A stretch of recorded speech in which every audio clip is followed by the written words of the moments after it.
Ça signifie beaucoup parce qu'on peut imaginer être performant individuellement et ça c'est ce qu'on va viser tous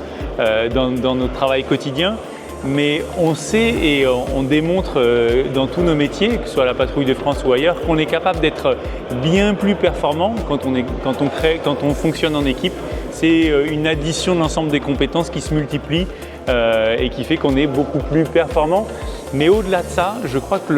la vraie joie, c'est que ça procure beaucoup plus de satisfaction finalement d'être performant en équipe et de voir l'autre performer que de s'attacher simplement à son résultat à soi.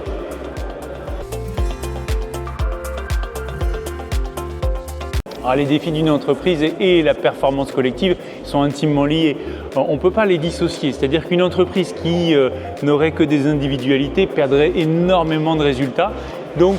l'enjeu, c'est de se dire comment est-ce qu'on peut arriver à se fédérer, parce que c'est comme ça qu'on obtiendra, que ce soit dans l'entreprise ou dans tout type d'activité, les meilleurs résultats. On a coutume de dire seul on va vite, ensemble on va loin. Eh bien c'est dans toutes nos expériences, je pense que tous ceux qui ont un petit peu d'expérience pourront relire ça en disant bah oui effectivement quand on était fédéré, quand on était en équipe, on était beaucoup plus performant, que ce soit dans l'entreprise ou dans tout type d'activité.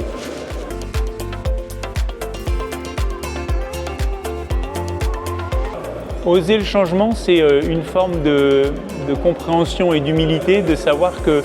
nous, les êtres humains, on est des êtres qui sont assez fragiles et qui nous méconnaissons énormément. Et donc, si on veut être capable de se renouveler, il faut comprendre ça et donc oser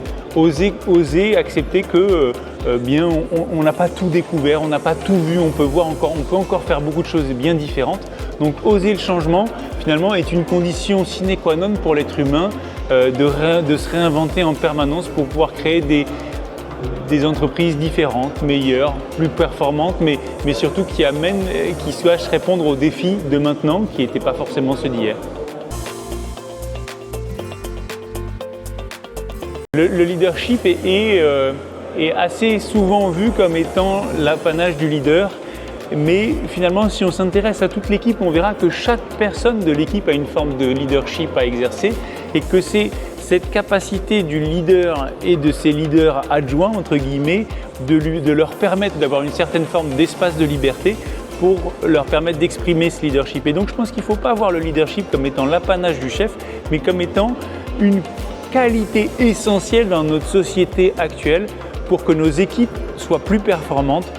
plus engagées ensemble et surtout qu'on reconnaisse finalement dans chaque être humain cette capacité à prendre des décisions et à porter l'équipe à un moment ou à un autre.